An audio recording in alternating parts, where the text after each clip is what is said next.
Assalamualaikum warahmatullahi wabarakatuh. Kembali lagi di channel Radio Horor.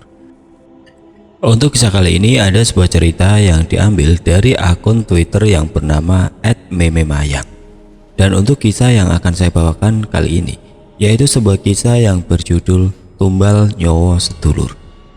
Sebelum kita masuk ke ceritanya, tekan dulu tombol like video ini dan jangan lupa tekan juga tombol subscribe channel ini dan nyalakan juga lonceng notifikasinya agar tidak ketinggalan cerita-cerita baru dari channel ini. Dan bagi teman-teman yang ingin membaca langsung ceritanya, nanti silakan saja kunjungi linknya yang nanti akan saya sertakan di kolom deskripsi. Dan jangan lupa follow juga akun penulis. Seperti apa untuk kisah kali ini? Langsung saja kita simak berikut ini. Bulek Srimu gak salah nduk. Bulekmu kejupuk sukmane karo jin iku mergo ilmu saka mbah buyutmu sing durung sempurna, tapi wis ditinggal sedok. Cerita ini aku tuliskan berdasarkan kisah nyata. Menurut kisah yang aku alami saat berumur 7 tahun sampai saat ini. Sebagai bentuk hal untuk mengenang salah satu bibiku atau bule yang harus menghadapi kejamnya ilmu kejawen rawa rontek sampai titik akhir hidupnya. Al-Fatihah. Perkenalkan, namaku Mayang. Dalam keluargaku aku bisa dipanggil dengan nama tengahku, Galuh. Aku lahir dari seorang ibu yang memiliki kehidupan masa kecil cukup kelam, seram dan mencekam. Sampai aku berumur 7 tahun, ibuku baru berani mengajakku ke rumah itu. Rumah nenek berada di Desa Geneng, Kabupaten Ngawi. Rumah itu masih berbentuk seperti rumah joglo tua yang terlihat sangat kental dengan aura mistisnya. Bahkan sampai saat ini, Mama, panggilanku pada ibu, menghabiskan masa kecilnya di rumah itu dengan penuh cerita kelam di dalamnya. Saat itu aku masih belum banyak tanya, layaknya anak kecil yang selalu merengek ingin pergi ke rumah neneknya. Namun sebelum umurku 7 tahun, aku selalu dilarang oleh Mama untuk pergi ke rumah itu. "Mak, ayo ke rumah nenek." "Nanti dulu nduk, tunggu umurmu genap 7 tahun. "Memangnya kenapa? Aku udah gede pengen ketemu nenek, pengen ke rumah nenek, Bule Sari sama yang lainnya." "Itu demi kebaikanmu nduk, nanti tunggu bulan Februari kita ke rumah nenek ya." Saat itu masih di akhir tahun 2006. Kurang 2 bulan lagi aku bisa ke rumah nenek. Malam itu aku tidur di kamar dengan pintu terbuka. Sedikit aku mendengar percakapan Mama dan Bapak dari luar kamar. "Gimana keadaan Sari sekarang? Aman gak bawa Galuh ke rumah Simba?" Suara Bapak. "Aku ditelepon sama Yanto. Sari sudah mendingan. Insya Allah aman." "Kenapa Mak sama Bule Sari?" Panggilan kecilku pada Bule Sari yang saat itu masih susah untuk menghafal nama aslinya. "Nggak apa-apa nduk, Bule Sri lagi sakit. Nanti kalau kamu ke sana, jangan terlalu deket-deket dulu ya sama Bule. Kalau diajak Bule juga jangan mau dulu." Singkat cerita, tibalah waktu yang aku nanti-nantikan. 20 Februari 2007, genap 7 tahun umurku. Masih ingat dengan jelas saat itu aku pulang sekolah dengan baju merah putihku. Dan sampai rumah aku menagih janji kedua orang tuaku untuk memberikan kado ulang tahun. Pergi ke rumah nenek. Kedua orang tuaku pun tidak ingkar janji. Mereka benar mengajakku pada hari Sabtu. Setelah pulang sekolah, aku berangkat dengan dibonceng tengah menggunakan sepeda motor. Di perjalanan masih teringat dengan jelas ibu tidak henti-hentinya berdoa. Entah doa apa yang diucapkan. Kurang lebih 1 jam perjalanan kami tempuh. Jam 6 sore setelah maghrib, tibalah kami di sebuah rumah tua berbentuk joglo dengan 3 kayu kekar sebagai pondasi. Aku yang tadinya semangat justru menciut nyaliku saat melihat rumah nenek itu. "Mak, ini bener rumah nenek?" tanyaku. "Iya, nanti sebelum masuk kamu baca Al-Fatihah dulu ya." "Iya Mak," ucapku tanpa banyak tanya kenapa, karena memang sudah sangat ketakutan. "Assalamualaikum Mbok," sapa Mama di balik pintu. Aku yang saat itu masih berdoa sembari melihat rumah yang hanya diterangi lampu petromak. "Assalamualaikum Mbok," ganti bapak yang melantunkan salam. Namun tidak ada jawaban yang didapat. Kami pun memutuskan untuk masuk saja. Tapi saat itu aku tertegun sebentar, melihat ke arah bangunan kosong. Ada seseorang yang melambaikan tangannya padaku. Usianya sebaya denganku, cantik. Aku kecil bertanya pada mama, "Mama, itu namanya siapa?" "Siapa, Nduk?" "Itu di rumah itu, di depan teras." Sembari menunjuk rumah kosong itu, mama pun menatap bapak dengan serambut wajah yang ketakutan dan cepat-cepat menutup mataku dengan kedua tangannya. "Udah, ayo masuk," kata mama. Sampai di dalam rumah ternyata sepi. Bule Sari yang aku cari tidak ada. Titi anak bule yang sebaya denganku pun tidak ada. Begitu juga dengan Pak Lekyanto. Namun ternyata nenekku ada di dapur, namun duduk terdiam di pintu penghubung ruang keluarga dan dapur. "Mbah," sambutku ceria. "Ya Allah gendukku," kata nenek. Tapi ada yang aneh dari wajah nenek. Aku yang masih kecil pun menyadarinya. Begitu kentara, takut tapi juga sedih. "Ada apa, Mbok?" tanya mama. "Sari hilang," kata nenek. "Loh, hilang kemana? Sejak kapan?" tanya mama. Bapak segera menggendongku. "Tadi sebelum maghrib, setelah dari kamar mandi Sari ngamuk. Ditenangkan karo Yanto, udah tenang. Ditinggal Yanto wudhu, Sari sudah gak ada di kamar." "Lah, sekarang Yanto nyari Sari di mana? Sama siapa, Mbok?" "Yanto sama kami di Punden." Sebagai informasi, dalam adat Jawa yang disebut Punden itu sebuah tempat yang disakralkan. Tidak boleh dikunjungi sembarangan orang. Dan biasanya di sebuah punden ada sebuah makam leluhur desa yang disemayamkan di sana. Apalagi desa Geneng itu sangat pantangan bagi para penduduk hanya sekedar melewati punden di sore hari menjelang maghrib, apalagi memasukinya. Oh ya, semua percakapan aslinya dalam bahasa Jawa. Namun aku ubah ke bahasa Indonesia supaya teman-teman lebih mengerti. Setelah percakapan dengan nenek, mama langsung berkata pada bapak, "Pak, apa pulang saja?" "Jangan, ini udah malam, malah rawan kalau kita keluar sekarang. Nginep dulu aja, Mak. Bismillah." Saat itu aku masih tidak mengerti ada apa dengan kondisi saat itu. Yang aku yakini hanya satu, sepertinya rumah nenek memang tidak senyaman yang aku bayangkan selama ini. Nenek pun langsung menimpali perkataan bapak. "Iya, Nduk, gak apa-apa nginep di sini aja. Sari udah mendingan. Cuman mungkin ini memang hari pas wetonya saja, jadinya rawan." Singkat cerita, aku masih diam membisu. Masih dalam dekapan bapak, sembari menunggu di ruang keluarga dengan mama dan nenek.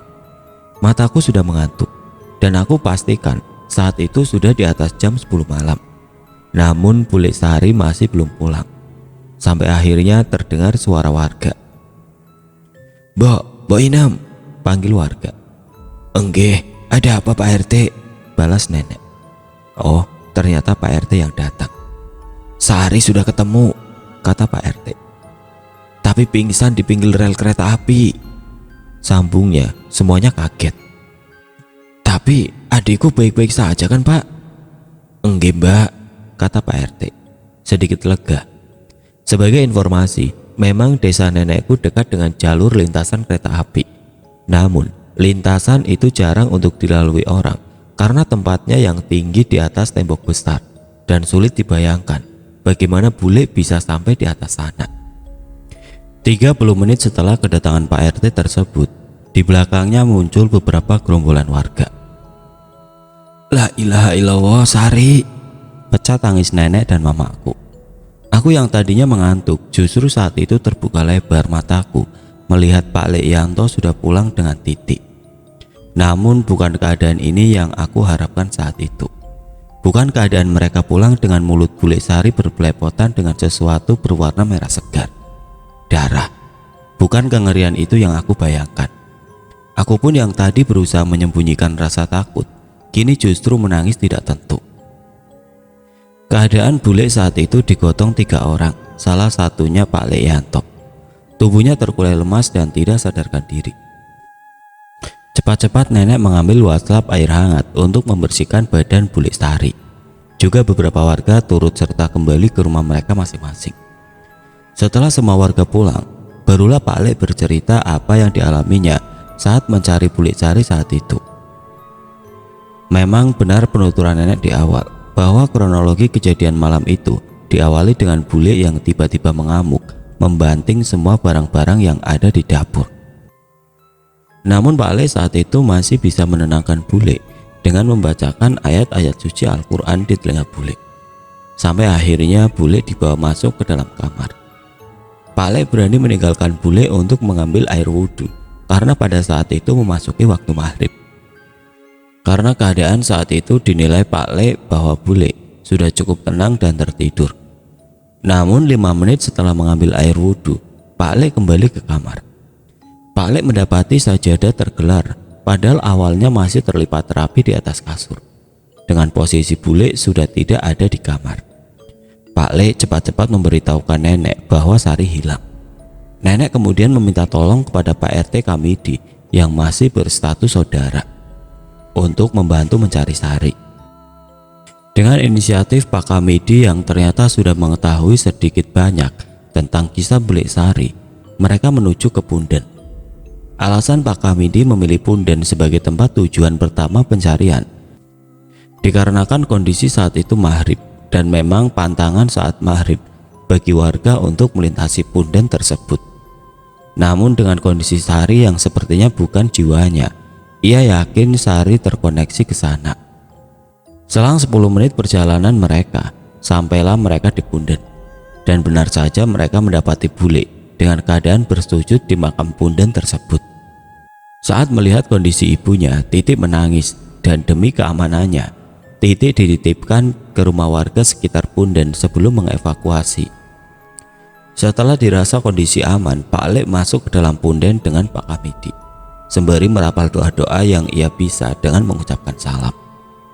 "Bu, ayo pulang bu," kata Pak Lek kepada bule yang masih dalam posisi sujud. Tidak ada jawaban dan banyak bicara komat kami tidak jelas. "Sar, ayo pulang, di sini bukan rumahmu Sar," kata Pak Kamidi sembari memegang kepala bule dengan merapalkan entah bacaan apa itu. Pak Lek pun tidak mengerti. Yang jelas niat Pak Kamidi baik. Saat kepala bule dipegang oleh Pak Kamidi, tiba-tiba dalam Punden ada burung gagak. Burung itu hitam pekat, matanya merah dengan ukuran yang cukup besar, bercengger di atas makam sambil melihat ke arah bule. Saat itu bule mendongakkan kepalanya dan melihat dengan tatapan penuh benci kepada Pak Kamidi dan dengan tatapan seperti ingin membunuh gagak itu. Setelah itu bule bisa dibujuk untuk pulang. Namun baru sekitar 7 langkah bule meninggalkan Punden. Bule mengamuk lagi. Kali ini Pak Lek menjadi saksi bahwa saat itu bule bukan berlaku seperti orang, namun seperti hewan kera dengan berjalan menggunakan tangan dan kaki. Dan anehnya, kekuatan bule bertambah berlipat-lipat. Bahkan Pak Yanto yang berbadan kekar bersama Pak Kamidi pun terhuyung saat berusaha untuk mencegah bule lari. Namun naas, mereka justru jatuh tersungkur dan kembali kehilangan jejak bule yang berlari cepat seperti kera. Saat itu mereka cepat-cepat bangkit, kemudian mencari lagi posisi Sari berada di mana, sembari meminta tolong Pak RT untuk mengirimkan warga membantu mencari. Warga berbondong-bondong mencari bule, mulai dari menyusuri sungai, kembali ke Punden, sawah, bahkan kebun-kebun milik warga. Mereka semua tidak berekspektasi bahwa bule saat itu berada di lintasan kereta, karena memang tidak mungkin bagi seseorang manusia bisa mencapai rel tersebut, karena posisinya yang tidak dapat diakses untuk mencapai di atas. Namun, salah seorang warga mendapati seorang pengendara sepeda pancal berusia tengah baya berteriak sembari menatap ke atas rel. Benar, bule berada di atas sana dengan posisi separuh badan hampir jatuh ke bawah. Dengan panik warga itu memanggil bantuan yang lain. Pak Lek saat itu sangat kaget. Bagaimana bisa istrinya sampai di sana? Sampai saat itu pun tidak ada jawaban karena tidak ada satu orang pun yang melihat bagaimana bule naik.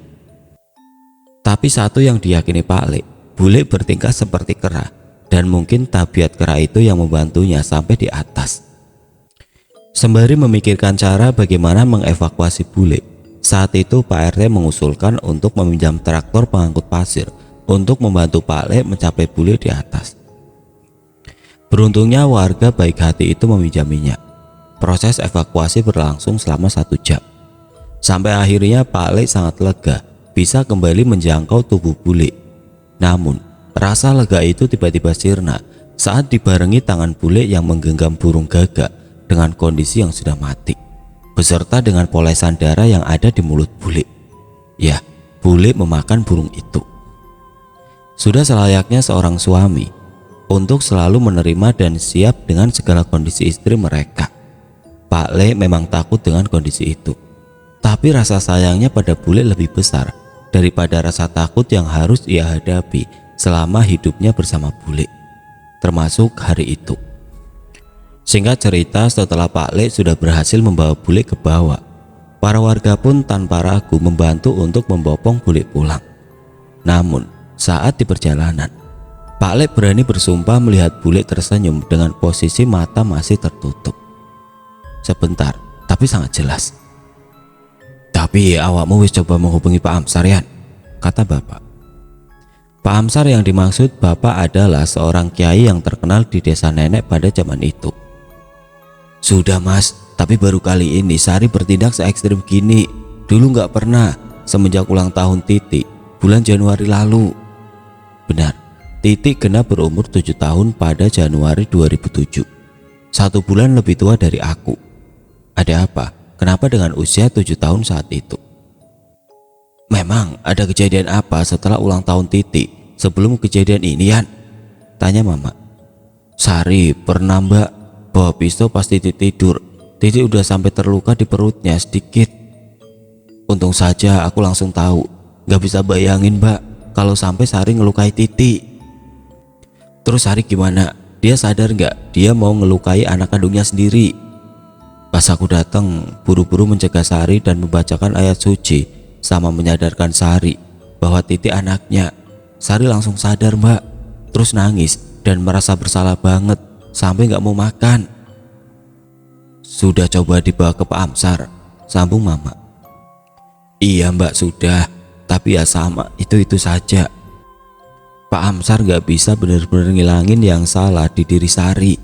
Pak Amsar cuma bisa membuat Sari lebih baik beberapa hari saja mbak." Percakapan malam itu berakhir. Kami pun bergegas untuk tidur dengan posisi bule Sari yang masih tidak sadarkan diri. Masuk ke hari berikutnya, di hari Minggu, saat aku membuka mataku, keadaan kembali normal. Kejadian semalam seperti tidak pernah terjadi. Aneh, benar, bule Sari kembali seperti bule yang aku kenal lewat telepon. Bule Sari yang ramah dan penuh kasih sayang itu tersenyum kepadaku sembari membawakan masakan ayam goreng. "Nginep di sini saja ya Nduk Galuh," katanya. "Tapi aku Senin masuk sekolah bule." Namun aku bisa memastikan jauh di sana bapak mama memperhatikanku dengan was-was. "Nanti ya bule, kalau aku liburan panjang, aku main ke rumah nenek. Aku diajak bapak pulang nanti jam 11 soalnya PR-ku belum selesai." Tidak ada jawaban, tidak ada kengerian. Bule Sari hanya mengelus kepalaku dengan tatapan yang sayu, khas miliknya. Tatapan penuh kasih sayang, namun yang pasti mata yang menceritakan bahwa ia telah lelah dengan kehidupan. Mata yang bercerita tanpa suara bahwa ia sedang bermain peran. Saat itu masih pagi, masih 3 jam sebelum jam 11 siang aku pulang. Selayaknya anak umur 7 tahun, aku tidak banyak bertanya tentang hal-hal yang tidak asik bagiku, karena saat itu cukup bagiku ketemu bule untuk pertama kali dan bermain dengan Titik selama 3 jam. Namun tempatku bermain dengan Titik hanya di teras depan, bermain masak-masak bersama. Bapak, mama, nenek, Pak Le dan bule semua berkumpul di ruang tamu. Sambil mengobrol melihatku bermain dengan Titik, percakapan mereka pun masih bisa terdengar olehku. "Sar, gimana keadaanmu?" kata mama. "Alhamdulillah mbak, baik. Nggak pernah merasa sebaik ini," kata bule. Mama dan bapak saling pandang seperti tahu. Apa Sari tidak ingat kejadian tadi malam yang menggemparkan satu desa? Namun mereka memutuskan untuk tidak bertanya. Ya udah, setiap kamu ngerasa ada yang salah sama kamu, Sar, kamu harus kembali sadar ya, kalau semua keluargamu sayang sama kamu, masih butuh kamu harus bisa lawan ya. Tidak terasa air mata menetes di pipi Mama. Memang aku kenapa, Mbak? Ternyata bule memang tidak sadar. Enggak kok, enggak apa-apa. Kamu kuat, kamu hebat. Selama 25 tahun ini kamu sudah berjuang. Sambil tangan Mama memegang tangan bule. Iya Mbak, doain aku kuat ya Mbak. Doain aku bisa temenin Titi sampai dia dewasa, sampai aku bisa dibanggain sama dia. Dan aku bersumpah, aku kecil saat itu menangis mendengar pernyataan bule. Aku yang saat itu bermain dengan Titi, memastikan Titi tidak mendengarnya. Tapi aku menangis saat melihat wajah Titi dan buru menghapus air mataku. Satu hal lagi yang aku yakini, bule memang sakit. Entah sakit apa yang ia derita, Mama belum menceritakannya padaku. Selama 25 tahun bule sakit, padahal saat itu umur bule 35 tahun. Ada apa dengan bule di umurnya yang ke-10 tahun? Yang aku yakini saat itu, suatu saat pasti Mama menceritakannya padaku. Saat usiaku sudah sepantasnya mendengar kisah hidup bule yang tragis. Kisah hidup bule yang ternyata banyak menyimpan pesan moral dan mengandung makna besarnya kasih sayang seorang ibu. Saat itu jam menunjukkan pukul 11 lebih dan kami pun berpamitan kepada nenek untuk pulang. Begitupun kepada bule, ia berkata padaku, "Sering-sering kesini ya Nduk, temenin Titi main, soalnya gak ada yang mau main sama Titi." "Iya bule, nanti aku main lagi." Aku berani bersumpah, di jam itu memang jam bagi warga untuk beraktivitas. Namun anehnya, setiap warga yang melintas di depan rumah nenek selalu melihat keadaan rumah dengan tatapan yang takut, seolah enggan melihat tapi mereka penasaran. Dan satu lagi, di jam 11 siang, aku kembali melihat ke arah bangunan kosong yang dulu aku belum mengetahui bahwa ada kisah kelam di balik rumah tua itu. Kembali aku lihat anak itu, cantik, memakai gaun putih kembali melambaikan tangan di balik jendela rumahnya. Dalam perjalanan pulang, di pikiranku saat itu hanya menerka-nerka, siapa anak cantik itu? Siapa dia? Sebaya denganku yang selalu melambaikan tangan dan tersenyum kepadaku. Ingin sekali rasanya saat itu juga aku bertanya pada Mama, kenapa dia sendirian di sana? Kenapa aku tidak boleh bermain dengannya? Namun semua pertanyaan itu tertutup dengan sebuah pertanyaan yang lebih menguasai pikiranku. Bule sakit apa? Dan berani aku bertanya pada Mama, meskipun sudah tahu jawabannya. Bukan, meskipun sudah tidak tahu, tidak akan diberikan jawaban. Mama saat itu memberikan pengertian yang lebih dapat kupahami, selayaknya anak kecil berusia 7 tahun lebih 5 hari. Bule udah lama sakit Nduk. Sakitnya bule itu suka main-main boneka-bonekaan, layaknya kamu. Kalau kamu main boneka, kan bonekanya kadang kamu jadiin anggun temenmu, kadang kamu jadiin kucing juga. Begitu juga bule. Jadi kadang bule suka lupa sama dirinya sendiri. Jelas Mama. Oh, jadi bule bukan gila ya Mak? Bukan Nduk. Tapi kamu sementara jangan terlalu dekat-dekat dulu ya Nduk, karena kondisi bule juga belum sembuh, pungkas Mama. Kenapa? Katanya gak gila, kenapa aku harus jaga jarak? Apa bule bahaya buat aku? Mama sempat terdiam. Aku mengira ia masih menyusun sebuah kalimat untuk membalas pertanyaan kritisku. Bisa dibilang begitu Nduk.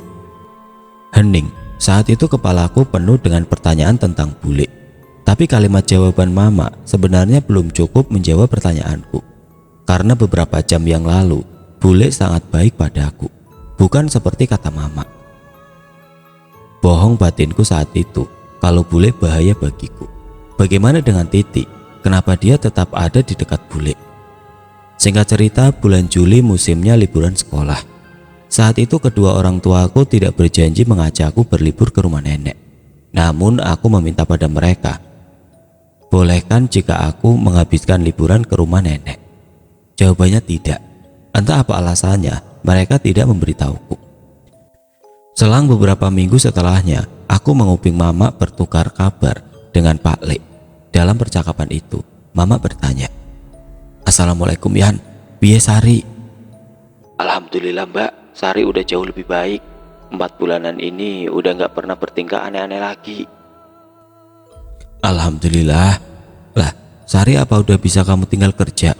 Gak apa-apa dia di rumah sendiri sama Mbok?" "Udah Mbak, udah gak apa-apa. Mbok juga bilang gak ada apa-apa.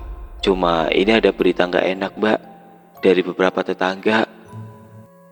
"Kabar gak enak gimana Yan?" "Itu loh Mbak, banyak kucing tetangga sama ayam tetangga itu tiba-tiba hilang. Terus ditemuinya, cuman ada jejak darahnya aja. Bahkan bekas bangkainya aja gak ada." "Loh, kenapa bisa begitu? Udah lapor Pak RT. Kira-kira siapa pelakunya Yan? Manusia apa binatang buas?" pungkas Mama. "Nah itu Mbak, sampai sekarang belum ketemu. Tapi gara-gara insiden beberapa bulan lalu yang Sari mulutnya belepotan darah. Meskipun semua orang gak tahu cerita kalau Sari makan gagak itu, akunya jadi mikir yang enggak Mbak." "Aduh Yan, gak mungkin lah Sari yang lakuin itu sama peliharaan tetangga. Katamu kan sudah mendingan, Sari gak pernah aneh-aneh lagi."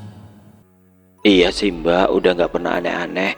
Udah sewajarnya dia aja, kayak dulu pas Titi masih kecil." "Iya makanya gak usah dipikir aneh-aneh. Nanti takutnya kedenger Sari, malah kasihan sama dia Yan. Emang kasus ini udah berapa lama?" "Udah ada sih Mbak kalau 4 bulanan ini. Ini juga desa tiap malam ngadain pos ronda. Tapi anehnya gak pernah mergokin siapapun. Tapi besoknya ada aja peliharaan yang mati. Dan itu setiap malam Selasa sama malam Jumat Mbak." "Mungkin itu binatang buas kalian. Dan kamu tahu sendiri, desa kita masih asri banget, kanan kiri Tegal. Malah ada sungai." "Iya Mbak, bismillah saja." Saat mendengar percakapan Mama, aku mengingat sebuah kejadian saat aku bermain dengan Titi 4 bulan lalu di rumah nenek. Tepat di bawah pohon beringin belakang rumah, aku menemukan sebuah telinga kucing yang masih sedikit basah. Namun, saat aku coba mengambilnya dengan Titi, bule saat itu dari balik sumur tua yang masih digunakan nenek untuk mencuci baju itu tersenyum dan menggelengkan kepala. Sebagai artian, aku tidak boleh mengambil apa yang aku genggam saat itu. Kemudian aku berpikir dalam kamar, apa itu salah satu kucing warga? Apa jangan-jangan benar dugaan Pak Le bahwa bule ada sangkutannya dengan ini? Dengan beberapa dugaan di kepalaku saat itu, keinginanku berlibur ke rumah nenek menjadi sirna dan digantikan dengan rasa takut. Namun saat itu aku memilih untuk diam. Aku hanya tidak mau menambah suasana menjadi lebih tegang dengan asumsiku saat itu. Aku tidak menceritakan hal ini kepada siapapun, baik Mama ataupun Pak Le. Entah jika Titi yang membicarakannya, aku tidak tahu. Setahun berlalu aku menginjak usia ke-8ku. Dan selama kurang lebih 6 bulan itu, setiap Mama bertanya kabar bule, bule hanya menjawab bahwa bule sudah baik-baik saja. Dan Mama pun merasa bule Sari mungkin sedikit banyak sudah dapat mengontrol dirinya. Singkat cerita, pada bulan Juli 2008 aku liburan kenaikan kelas. Aku mendapatkan waktu berlibur 3 minggu. Dan karena sudah setahun aku tidak ke rumah nenek, saat itu kembali aku meminta izin bagaimana jika aku berlibur ke rumah nenek. Jawaban kedua orang tuaku boleh. Aku pun kembali bertanya, bagaimana jika aku menginap selama 3 minggu di sana? Sempat ragu untuk menjawab, akhirnya aku pun diperbolehkan. Mungkin dengan berbagai pertimbangan saat itu. Pertama, kasihan melihatku yang memelas, sudah lama tidak bertemu neneknya. Kedua, melihat kondisi bule yang beberapa bulan ke belakang tidak lagi menunjukkan gelagat aneh, namun tebakan Mama meleset. Selang 2 hari setelah pemberian izin, Mama membantuku berkemas. Beliau juga berpesan, nanti kalau di rumah nenek jam 5 sore udah gak boleh keluar ya. Jangan lupa setiap mau kemanapun, galu pergi, selalu baca Al-Fatihah dan bawa nama Allah ya nak, pesan Mama. Iya Ma, aku nanti sholat juga sama geleng-geleng kepala habis sholat. Baca wirid la ilaha illallah maksudnya. Pinter. Oh ya, satu lagi. Kalau diajak bule pergi jangan mau dulu ya, Nduk. Sama bule boleh di rumah nenek aja ya. Kalau aku dibeliin jajan gimana? Jangan mau, nanti mama beliin jajan di sini. Kamu main sama Titi aja. Ya udah deh, jawabku sembari cemberut layaknya anak kecil yang dilarang untuk jajan. Tibalah hari di mana aku berangkat ke rumah nenek. Aku hanya diantar oleh bapak karena mama saat itu harus menjaga toko. Selama perjalanan, bapak juga berpesan bahwa aku kalau melihat apapun di rumah nenek, jangan pernah bilang siapa-siapa. Cukup disimpan sendiri.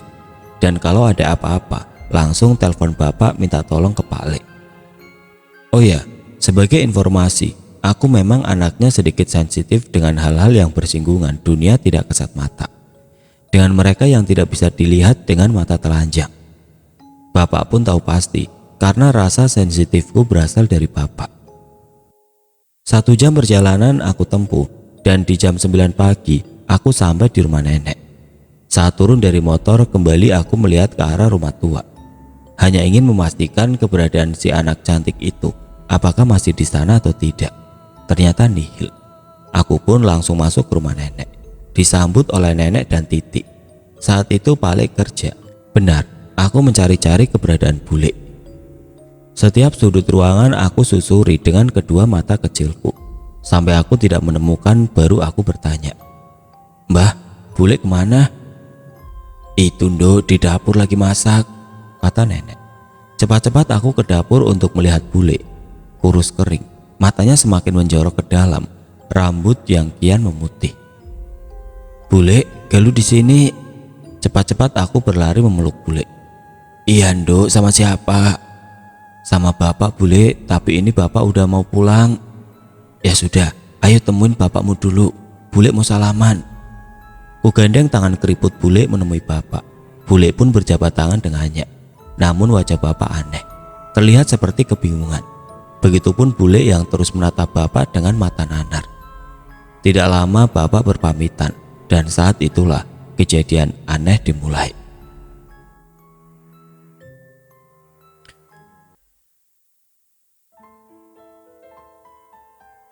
Oke teman-teman, sampai di sini dulu ceritanya. Nantikan kelanjutan kisah ini di video berikutnya.